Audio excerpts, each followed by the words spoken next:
Hello again, this is Shaun with Photo Solutions and PSMGraphics.com, and today we're going to be talking about the signature player line of templates available at PSMGraphics.com. Now we're going to be showing you the baseball template here, but all of the functionality of all of these templates that I'm going to be showing you are pretty much uniform across the entire collection. If it be softball or band or football or lacrosse or soccer, it doesn't really matter. They all have the same techniques that will be used to change colors of things and also use the templates. So if you're looking at this and you're wondering where's the softball or the soccer or the football tutorial, there was no reason to make one for every single design for each sport because they all use the same functionality. So let's go ahead and start. We're going to go through all of these. We have the vertical, we have the 8x10 team, which is available in the team and individual collection. We also have the panoramic, the vertical memory mate, and the horizontal memory mate. So we're going to show you how, with using just one group shot and one individual, you can make all of these products very quickly.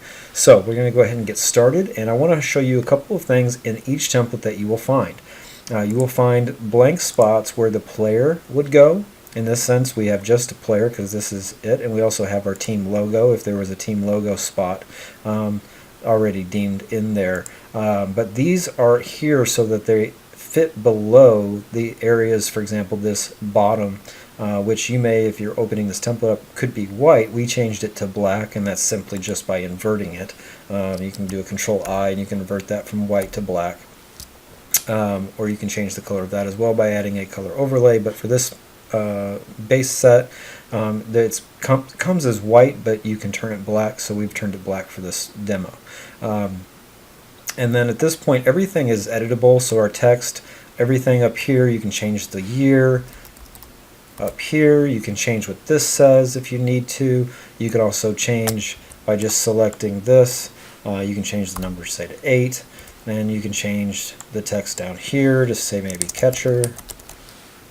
You know, things like that. Change the name at the bottom.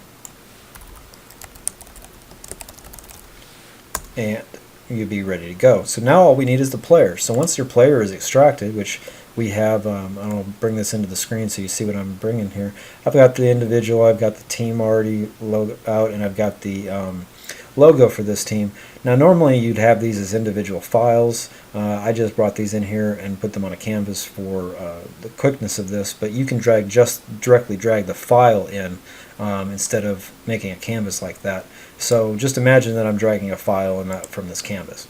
So the first thing we're going to do is go ahead and drag our player in, and remember we needed to have this selected. It did not go where it needed to go. See, it's above that black background.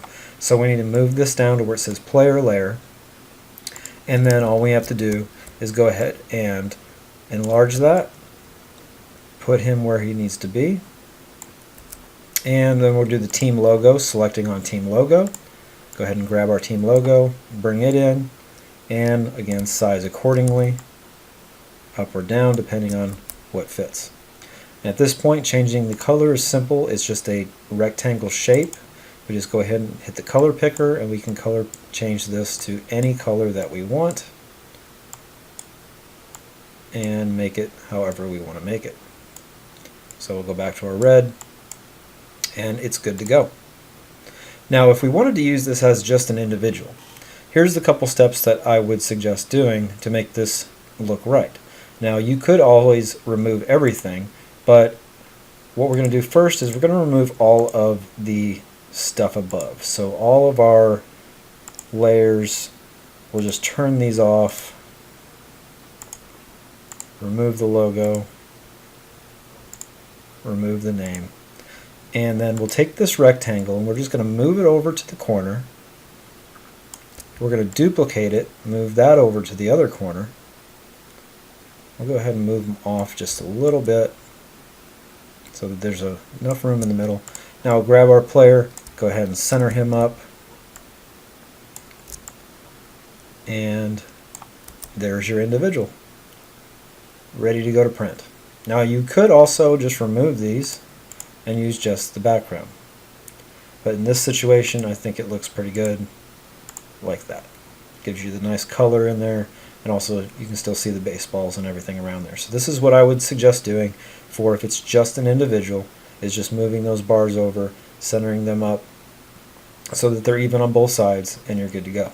Alright, so we'll move forward and we'll go ahead and go to the next one, which we will go ahead and do the 8x10 team. So we've already got our team laid out. We'll just go ahead and drop that team in. And once again, we did not follow the directions, but we did get pretty close because we got lucky. The team layer is here, but we really need to have this under the white bottom. So you can see why. So I think the team layer accidentally got moved up is what happened here. But we're going to go ahead and size this in. And again, we can change everything. The name at the bottom, what this says up here at the top, we can change all of that. So any team can fit in the middle of this no matter how big it is. And we can also remove this signature team thing at the top. That can be an option. Now you will notice that in some of these you'll notice that this is actually a smart object. So to edit the smart object text, we just double click on the text. Now we can edit it here. So let's say, for example, we're going to make this 2020. 2020. Close it, say yes to the changes, and voila, 2020.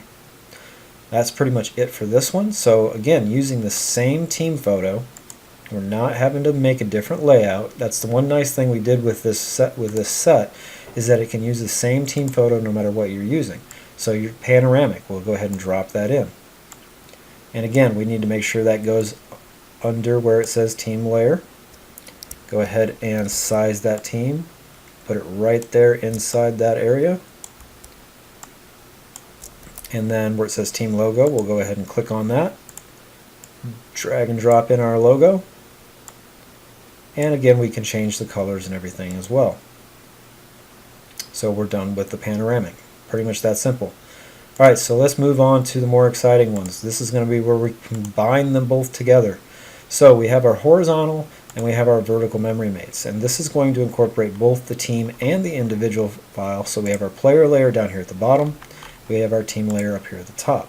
So we'll start with our team layer. We'll go ahead and grab our team, drag it in, bring it down so that it's underneath that black shadow. And then we'll go ahead and come down here, click on player layer, and bring that in. And we can size that accordingly. And again, changing the color of the bar is the same. It's just simply a rectangle. Changing the text is simple changing of the text. Now that one's done. Go ahead and close that out and save that. Be ready for print. Last thing, horizontal memory mate works the exact same way. Player layer, bring him in. Go ahead and put him in that spot over here. And we find the team layer and go ahead and drop the team in.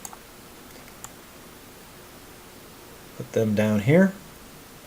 And at this point, if this is not centered up with the team, we can always center it up. And it's good to go. It's that simple, guys. All you got to do is just have the images cut out and grab these templates and get ready to roll. If you have any questions, again, my name is Shaun DeMint with Photo Solutions and PSMgraphics.com. You can find these templates underneath the Signature series under the GFX category on PSMgraphics.com.